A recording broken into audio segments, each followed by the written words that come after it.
Yo, yo, yo, welcome to Philosopher's Stoned. I got a very, very fun episode tonight. It's heavily requested by quite a few of my friends and supporters, so I said, fuck it. I already got a bunch of notes on this thing anyway, might as well knock it out the park. So, let's get into this bitch right now. We are talking about the Philadelphia experiment, also known as Project Rainbow. So, the Philadelphia experiment. In 1943, the U.S. Navy conducted and performed a paranormal experiment on the USS Eldridge, a destroyer escort, in the Philadelphia Naval Shipyard. The possible tests that were carried out in the experiment were magnetic invisibility, radar invisibility, optical invisibility, or degaussing, which is rendering the ship immune to magnetic mines. So they tried to say it was for military defense purposes, but this seems to me like this entire thing was to test out some type of cloaking device on their ships. And of fucking course, the Navy denies this event ever took place, and it's classified as some sort of hoax. So obviously there's no logged evidence of the event except for what we know from people who were involved directly. So let's get into it. Einstein had his theory of field relativity, and the Navy took this info and applied this to the Eldridge. They hooked up very powerful electromagnets inside the ship. The Navy flipped the switch to turn the magnets on, and immediately a giant green spherical cloud of mist of some sort surrounded the ship, and the Eldridge disappeared. Allegedly, it teleported all the way to Norfolk, Virginia, which is 300 miles away, then abruptly reappeared back in Philadelphia. When the switch was flipped and the green mist was dispersed, a witness in the ship, a crewman, said it felt like there was a metallic particles in the clouds of the mist, like there was some type of substance in the mist that he could feel physically on his skin. So when they reappeared in Philadelphia, it's reported that a few men were harpooned through the walls of the ship, like fused into the actual railing and whatnot. Very scary shit. The reason the Navy conducted this shit was to form or test a technology that would be virtually a cloaking device for military vehicles, essentially making the ship virtually invisible to other radar receivers. So it's like the crew was just test subjects for this shit. They didn't give a fuck. The Navy did not give a fuck about what happened to them. All right, so let's talk about the aftermath of the participants, specifically the crewmen of the experiment, the ones who were subjected to it. This whole invisibility phasing effect had tremendous negative effects on the crew members involved. During the experiment itself, the crew was reporting that they could walk through solid objects, and when the field was shut off, some crew members were literally embedded in the bulkheads, decks, and railings of the ship. Similar to reports of time travelers typing in the wrong time and space coordinates, and they would find themselves stuck in walls and shit. I'm assuming these crew members who were stuck in the walls were fucking dead or missing half their legs, or, just completely frozen in time. Some of these crew members went completely insane, possibly from being exposed to this type of electromagnetic technology. Some crew members are reported to actually have vanished after the experiment was over. And that's not a case of them leaving town, but actually vanishing while sitting down and eating dinner with their families. Like you're just sitting there, kind of like the show The Leftovers, some rapture shit where you look over and your spouse or brother is fucking, they've disappeared. They're gone. Now, some crew members entered what they called the freeze. This is described as they would be faded from view. They'd be unable to move or speak as if they were stuck in the invisibility state, but a damaged one. Like it didn't work all the way or wasn't meant for humans to be cloaked by invisibility. This freeze escalated to what they called a deep freeze, and other names like caught in the flow, caught in the push, get stuck, go blank, hell incorporated, or stuck in molasses.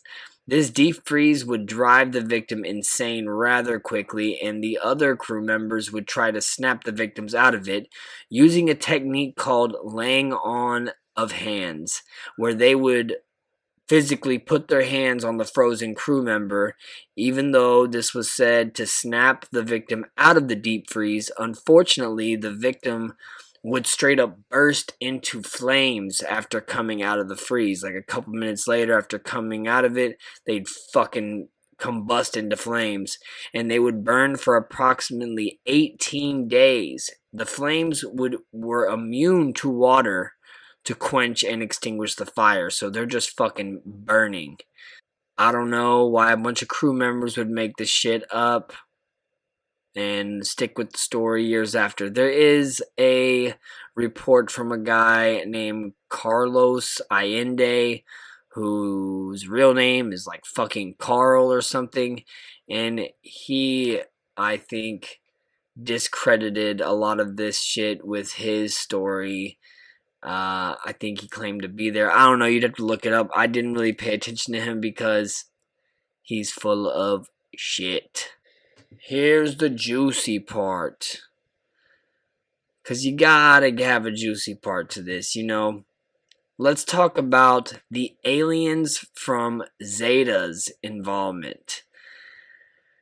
So, the alien theory concerning their involvement in the Philadelphia experiment, even though the ideas for this invisibility cloaking technology was taken from Einstein, Tesla, and the mathematician von Neumann, in this instance, the final details for a system to create invisibility was from the good old aliens from the Zeta Reticuli star system.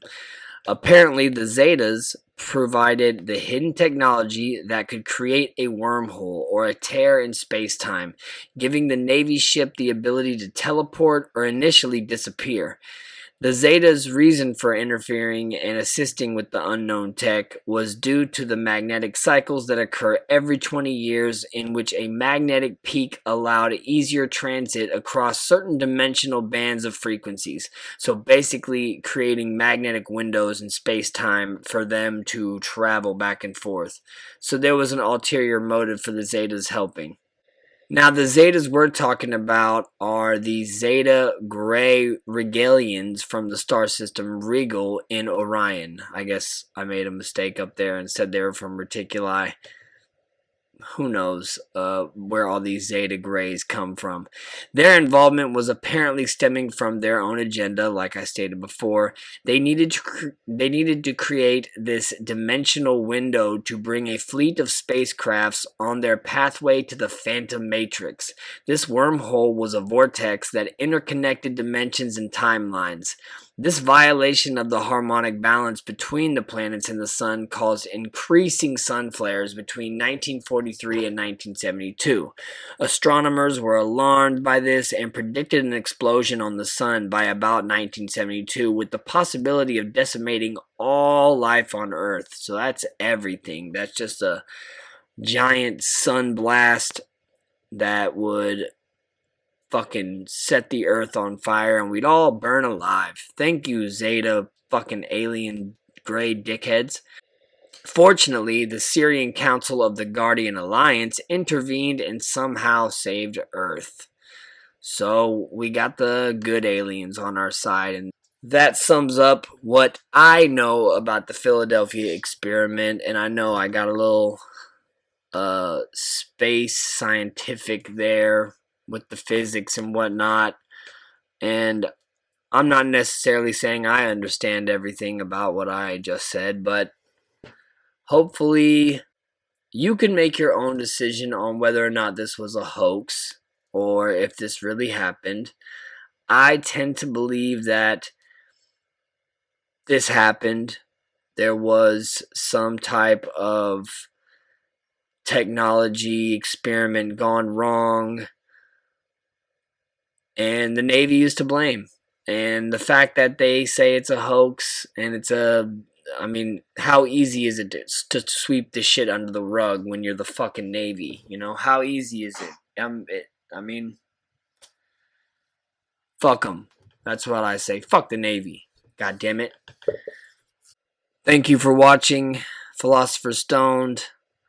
I got more in this series of secret government operations coming up. We're going to do the Montauk Project. And if you know anything about the Montauk Project, it is basically the influence for the show Stranger Things. I think specifically season 3. I'm not real sure on that, but we'll get into all that shit when the time comes. Like I said, make your own decisions, do your own research, figure it out for yourself. I mean, I'm only here to present the facts that I know, or the facts that I see fit, or the opinions I see fit. Don't volunteer for any type of government or military experiment. You might get stuck in a fucking wall somewhere on some ship in Philadelphia, and that's the last place you want to be.